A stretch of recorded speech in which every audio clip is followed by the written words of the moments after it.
अशोक द्विवेदी जी पूर्व आईपीएस हमारे साथ जुड़े हुए हैं। देखिए सर, हर तरफ से सवाल जो है उठ रहे हैं प्रशासन पे ही। लॉ एंड ऑर्डर सरकार ने तय कर दिया, क्या कानून है क्या नहीं है वो सरकार बैठी और ये सारा सिस्टम सब कुछ बना दिया गया। उस सिस्टम को फॉलो करवाने की जो जिम्मेदारी होती है वो प्रशासनिक अधिकारियों पे होती है। कहां चूक हो रही है उत्तर प्रदेश में उन प्रशासनिक अधिकारियों से कि कोई असलहा लेकर के कोर्ट परिसर में घुस जा रहा है, प्रशासन को खबर नहीं होती है। और कहां से इस तरीके के हाईटेक जो हथियार हैं वो इन अपराधियों तक पहुंच रहे हैं जिसका नाम भी हम नहीं जानते हैं, और वो सामने आता है और कुछ घंटों के भीतर पता चलता है कि ये कुख्यात अपराधी है, ये शूटर है, ये हत्यारा है, और वो 19-20 साल का बच्चा होता है। मैं आपकी बातों को और जो पैनल पर लोग हैं उनकी बातों को ध्यान से सुन रहा हूं। ये बात सही है कि प्रदेश में इधर कुछ घटनाएं हुई हैं। अतीक अशरफ का मर्डर हुआ है, अभी जीवा का कल मर्डर हुआ है। ये इसके पीछे किसी शातिर आदमी की दिमाग हो सकती है, ऐसा अनुमान है। हमेशा हुआ है प्रदेश में, एक नहीं कई गैंग सदैव सक्रिय रहे। ये आज की बात नहीं है, पिछले 30-40 सालों से तो मैं ही देख रहा हूं। जो है गैंग्स के बीच में आपस में राइवलरी होती है, सदैव होती है। एक गैंग दूसरे गैंग के क्षेत्र में सामान्यतया हस्तक्षेप नहीं करते हैं, लेकिन कभी कभी अपना प्रभुत्व जमाने के लिए करते भी हैं। जीवा जो मारा गया है न केवल पश्चिमी उत्तर प्रदेश में बल्कि पूर्वी उत्तर प्रदेश में भी अपराध करता रहा, उत्तराखंड में भी अपराध करता रहा है। जो शातिर अपराधी होते हैं, 10-20 लोगों की जान ले लेते हैं, फायर करते हैं, घायल करते हैं, उनके भी दुश्मन कुछ न कुछ तो पैदा ही होते हैं। और दुश्मन अगर आज कमजोर है कल को मजबूत होता तो वो उसका बदला लेने का प्रयास। ध्यान देना होगा ना, जिस तरीके से ये अपराधी सामने आ रहे हैं, जो ये शूटर्स है सामने आ रहे हैं, इससे तो ये पता चलता है कि ऐसे जघन्य अपराध को अंजाम देने के लिए आपको मेंटली और फिजिकली ट्रेन किया जा रहा है। और ये प्रशासन को खबर नहीं कि इस तरीके से क्या कैंप चलाया जा रहा है, किस तरीके से बच्चों का ब्रेन वॉश कहां किया जा रहा है, क्या हो रहा है उत्तर प्रदेश में। कोई ऐसे ही सर उठ के आकर के 8 गोलियां किसी के सीने में दाग तो नहीं सकता। मैं उसी बात पर आ रहा था, ये तो पहले शुरुआती बातें बता रहा था, उसी पर आ रहा था। प्रशासन को इसकी जानकारी थोड़ा विलंब से मिलती है। गैंग्स के लोग अपने ये सब आपराधिक गतिविधियां बड़ा छुपा करके बहुत ही उससे करते हैं, ऐसा नहीं खुल्लम खुल्ला करते हैं। जब कोई अपराध करते तब इसकी जानकारी हो पाती है। आलोक अवस्थी, एक कमेंट सर, उसके बाद मैं ब्रेक पर जाऊंगी। सर इसी सवाल पे आपका भी कमेंट चाहूंगी क्योंकि मसला आपके प्रदेश से जुड़ा हुआ है। कहां पे चूक हो जा रही है, क्योंकि इस चीज को देखिए, यहां बैठे हमारे साथ अशोक जी वो भी मान रहे हैं कि रातों रात ये अपराधी नहीं खड़े हो जाते हैं, इनका एक पूरा नेक्सस होता है, इन्हें ट्रेन किया जाता है। देखिए, जो 2 घटनाओं का जिक्र अभी अशोक द्विवेदी जी ने किया, एक अतीक और एक अशरफ की हत्या का और दूसरा जीवा का, ये कौन लोग थे? ये सत्ता के द्वारा पोषित क्रिमिनल्स थे जिन्होंने निर्दोष लोगों की हत्याएं करी थी, और एक हत्या नहीं करी थी। इन लोगों ने कई सारी, मतलब दहाई में संख्या है जो हत्याएं करी थी, और आज उनकी हत्या पे शोक मनाया जा रहा है। ठीक है, उनको सजा मिलनी चाहिए कोर्ट के द्वारा, न्यायालय हमारा व्यवस्था है, लेकिन ये इन हत्यारों के प्रति हमारे कोई सिंपैथी नहीं है, जनता को भी कोई सिंपैथी नहीं है, क्योंकि इन लोगों ने बहुत से घर उजाड़े हैं, कई लोगों को बर्बाद किया है, कई लोगों को जो है राजा से रंग बनाया है, और माओं को, बहनों को, बेटियों को, बच्चों को अनाथ किया है इन अपराधियों ने। इसलिए जो है ये इस तरह की बातों में जनता के साथ कोई सरोकार नहीं है। मैंने ये सवाल नहीं किया सर कि किसे सिंपैथी है किसे नहीं है, मेरा सवाल कुछ दूसरा ही था। खैर ब्रेक पर अभी इस वक्त जाना होगा, वापस आऊंगी तो उस सवाल पे मैं चाहूंगी कि आप अपने बात को सामने रखिए कि आखिरकार उत्तर प्रदेश में इस वक्त हो क्या रहा है। जिस तरीके से एक 18, 19, 20 साल का लड़का सामने आता है और कोर्ट परिसर में घुस करके वो गोली मार देता है उस दुर्दांत अपराधी को सुरक्षा कर्मियों के बीच में, इसके लिए कैसे ट्रेनिंग मिल रही है, किसका हाथ है, क्या मकसद है इन सब के पीछे, और वर्चस्व की क्या लड़ाई उत्तर प्रदेश में एक बार फिर अब हमें देखने को मिल रही है जो 90 के दशक में देखने को मिलती थी। एक बहुत छोटा सा ब्रेक, लौटूंगी। ब्रेक के बाद एक बार फिर स्वागत है आपका यूपी मांगे उत्तर में, और सवाल यही है कि जीवा के हत्याकांड, जिस तरीके से हत्याकांड को अंजाम दिया गया, उसकी हत्या के पीछे आखिरकार कौन है। अब उत्तर प्रदेश में एक बार फिर से क्या वर्चस्व की लड़ाई देखने को मिल रही है।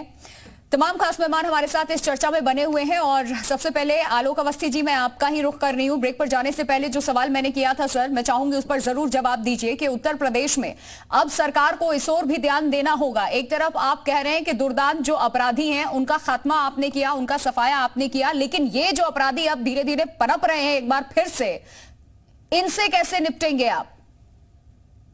देखिए, इन हत्यारों को भी सजा मिलेगी। अतीक और अशरफ की हत्या जिन्होंने की है उनको भी सजा फांसी की दिलाई जाएगी, और जिसने जीवा की हत्या करी है उसको फांसी दिलाएगी। हम अपराधियों को बचाने का काम नहीं करते। समाजवादी पार्टी के प्रवक्ता ने बहुत होशियारी से एक दो खबरों को दिखाते हुए यह दिखाने का प्रयास किया कि इसके पीछे बेरोजगारी है। समाजवादी पार्टी के प्रवक्ता अपने सरकार का कार्यकाल भूल गए कि आतंकवादियों के मुकदमे तक छोड़ने से पीछे नहीं हटते थे अखिलेश यादव जी, क्योंकि उनको एक वोट बैंक की चिंता रहती थी। मुस्लिम तुष्टीकरण के नाम पे उन्होंने तमाम अपराधियों के मुकदमे छोड़े। दंगाइयों को स्कूल का साथ दिया था श्रीमान अखिलेश यादव जी ने। ये अतीक अहमद हो या मुख्तार अंसारी को, इनको पालने पोसने का काम भी जो है समाजवादी पार्टी की सरकारों ने किया था। जो इतने बड़े अपराधी बने, आम आदमी की सुनवाई तक नहीं होती थी। यह इनके समय का हाल था। नौकरियों की यहाँ तक की बात इन्होंने करी है, क्योंकि मुझे जवाब देना जरूरी है, राजनीतिक आरोप लग गया है। 2 लाख नौकरी सरकारी दे पाए थे। मैं खाली नौकरी की बात करूंगा क्योंकि रिकॉर्ड पे है। 2 लाख सरकारी नौकरी मात्र अखिलेश यादव 5 साल की सरकार में दे पाए थे, और 5 भर्ती बोर्ड के अध्यक्ष सुजाती थे उनके, और उसके बाद उनको माननीय उच्च न्यायालय ने उन 5 भर्ती बोर्ड को कैंसिल किया था, रद्द किया था। एक भर्ती बोर्ड के अध्यक्ष को, अनिल यादव को, के खिलाफ सीबीआई इंक्वायरी तक करी गई थी।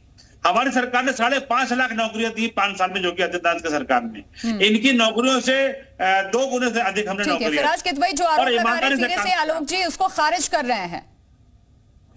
हम जो है लगातार अपराधियों के पीछे हैं, और आज अपराधी घर से बाहर निकल नहीं। आज अपराधी जो जेल के अंदर है, ये दूसरे प्रदेश से भाग गए हैं। ठीक है आलोक जी, बोलिए फिराज जी। ये इनके समय पर तो जो है अपराधी बलात्कार करके गायत्री बजा, देखिए प्रिया जी, वो जो है क्या कहते हैं गले में बाएं डाल के घूमने तक ले जाते उसके साथ में, तो किस तरह का आदर्श प्रस्तुत किया था? जवाब दे दिया मेरे सवाल के सवाल। ठीक है, अच्छा है जी। प्रिया जी, अभी आलोक अवस्थी जी का हम लोग ने प्रदेश के नाम संदेश सुना, लेकिन मेरा बड़ा एक प्रिया जी स्ट्रांग बिलीव है कि आप जो कुछ भी बोले उसका बैकअप आपके पास डेटा होनी चाहिए। अब मुझे आप एक कमेंट कर लेने दीजिएगा, 50-60 सेकंड मुझे जो भी लगे, फिर मुझे समय आप ना दीजिएगा जी। अभी आलोक अवस्थी जी जो लखनऊ के कोर्ट में हुआ उसको इन अ वे ये जस्टिफाई कर रहे थे, और हमारे अभी एक साथी पैनलिस्ट थे, उन्होंने बोला कि गैंग वॉर्स होती रही हैं, और 1990 में ये हुआ और 92 में तमाम घटनाएं गिनाई। मैं एक बात ये पूछना चाहता हूं कि जो जीवा ये व्यक्ति था, ये माना मैंने क्रिमिनल था, मगर जो 1 साल की बच्ची के जिसके गोली लगी उसका क्या कसूर था प्रिया जी? या जो 2 पुलिस वाले जिनके गोलियां लगी हैं उनका क्या कसूर था? क्या वो इनोसेंट नहीं थे? क्या उमेश पाल जी की जब हत्या हुई थी तो उसमें 2 पुलिस वाले शहीद हुए थे, तो क्या वो अपराधी थे? क्या वो इनोसेंट नहीं थे? देखिए क्या है ना कि क्राइम और क्रिमिनल्स को जस्टिफाई करना हो तो भारतीय जनता पार्टी को इसमें महारत हासिल है। दूसरा सवाल मैं इनसे ये पूछना चाहता हूं कि देखिए क्या है कि सरकार की जो नियत, अब आप चुप रहिए, आपके देखिए बीच में नहीं बोला प्रिया जी, इनको चुप कराइए। उमेश पाल का हत्यारे को जो है पुलिस एनकाउंटर में मारा गया, तो उसमें भाईचारा कौन सा खत्म हो रहा था? ठीक है, आपने मुझे टाइम दिया बोलने के लिए, आलोक अवस्थी को दिया है। अगर उस वक्त क्या हुआ था? उस वक्त की सरकार ने किसको पाला पोसा, संरक्षण दिया था, राजनीतिक किस तरीके से राजनीति में भी लेकर के आ गए थे। लेकिन अब तो ये आपकी सरकार है, सवाल आपसे पूछे जाएंगे, आपको चैलेंज किया जा रहा है उत्तर प्रदेश में। अब अपराधी ना तैयार हो इस तरीके से, जो घटनाएं अब हम एकदम से देख करके दंग रह जा रहे हैं कि किस तरीके से गोली मार दी जा रही है। वर्चस्व की लड़ाई क्या एक बार फिर से यूपी में देखने को मिल रही है। इसीलिए सबसे पहले आलोक जी सवाल मैंने आपसे कर लिया था, ताकि कल को फिर यह आरोप ना लगे किसी पार्टी पे कि आपके संरक्षण में ये सब कुछ हुआ था। जब आप थे यहाँ पर, हम काम कर रहे हैं उनको मिटाने का। नए अपराधी भी पनप रहे हैं ना उत्तर प्रदेश में, देख लिया हमने हाल के दिनों में 2 से 3 घटनाएं सामने हैं। सर आपकी बात का मैं जवाब देता हूँ। भारत हमारी भारतीय जनता पार्टी की सरकार है, आलोक अवस्थी जी को टॉलरेंस की नीति पे काम कर रहे हैं। आ रही हूँ सर, बस 30 सेकंड आलोक जी का जवाब, उसके बाद आपके पास आऊंगी। अपनी बात पूरी कीजिएगा, जरूर आपको पूरा मौका मिलेगा। जो भी घटनाएं हुई है उनके हत्यारों को मौके पे पकड़ा गया है, और हम फास्ट ट्रैक कोर्ट के माध्यम से सजा दिलाने का काम करेंगे। हम अपराधियों के निर्मूलन के लिए हमारी सरकार ने कसम खाई हुई है। योगी आदित्यनाथ जी ने जब 6 साल पहले शपथ लिया था, सबसे पहले उन्होंने जो ये कहा था कि हम अपराध के प्रति जीरो टॉलरेंस हम करेंगे। और आपने देखा होगा पिछले 6 वर्षों में क्राइम का ग्राफ बहुत नीचे गिरा है। 185 से अधिक इनामी अपराधी मारे गए हैं।